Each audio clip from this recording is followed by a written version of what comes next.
Good morning and welcome to Wednesday morning, the 9th of February.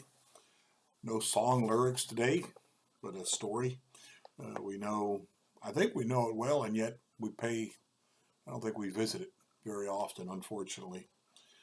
This one is entitled A Little Boy Lost, from Luke chapter 2, verses 41 through 51.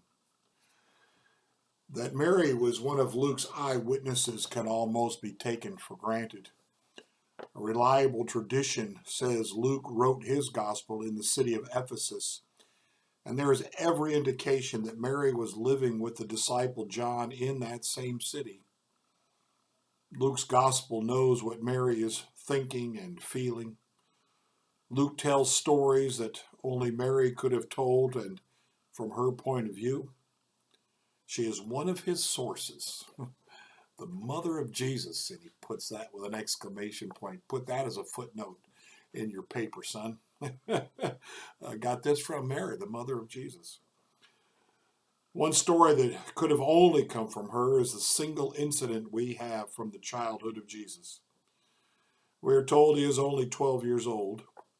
Luke records that Mary and Joseph and Jesus make their way to Jerusalem.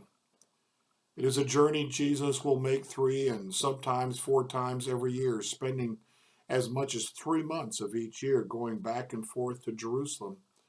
Apparently, his parents did the same as well. Imagine being entrusted with raising the Messiah, only to lose him for 3 days. Talk about panic. And yet that is exactly what happens. When they finally find Jesus after what must have been a frantic search, he seems to be confused by the fact that they are so upset. The little boy does not understand why they looked everywhere for him. In his mind, they should have come straight to the temple. We read tantalizing stories like this in the Gospels and long for more detail from the extraordinary life of this little boy. What was it like for him to grow up? Just how ordinary was his childhood? Yet this story from Luke is the only precious window we have. In Luke's account, Jesus is both ordinary and exceptional. He is 12 and would have been regarded as an adult. There are no teenagers in Judaism. You're a boy or a man. And so the image of the 12-year-old in the temple talking to the rabbis and asking them questions is a relatively ordinary picture.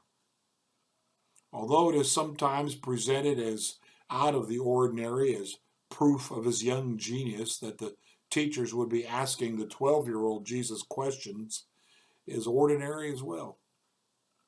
That is simply how they teach. What is extraordinary is the rabbis are astounded at his understanding and his answers. The story ends up with a close-up of Mary. She is treasuring all these things and pondering them in her heart.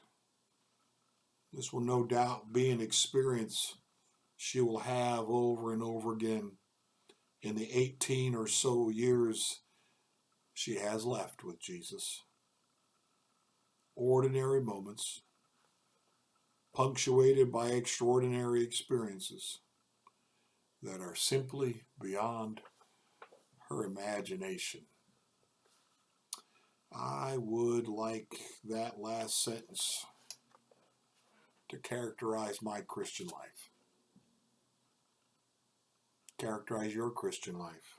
Ordinary moments, punctuated by extraordinary experiences that are simply beyond my imagination. Didn't see that coming.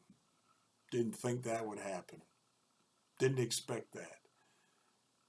And that has happened at times in my life. It just doesn't happen every day. Maybe I couldn't take it if it happened every day. Love that story. Love that picture. Jesus, 12-year-old Jesus saying, you should have known where to find me. Had to be about my Father's business. had to be in my Father's house.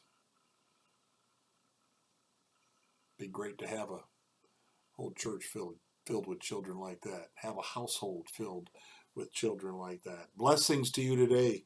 Look for the ordinary moments punctuated by extraordinary experiences today. I could use one of those. Blessings to you today.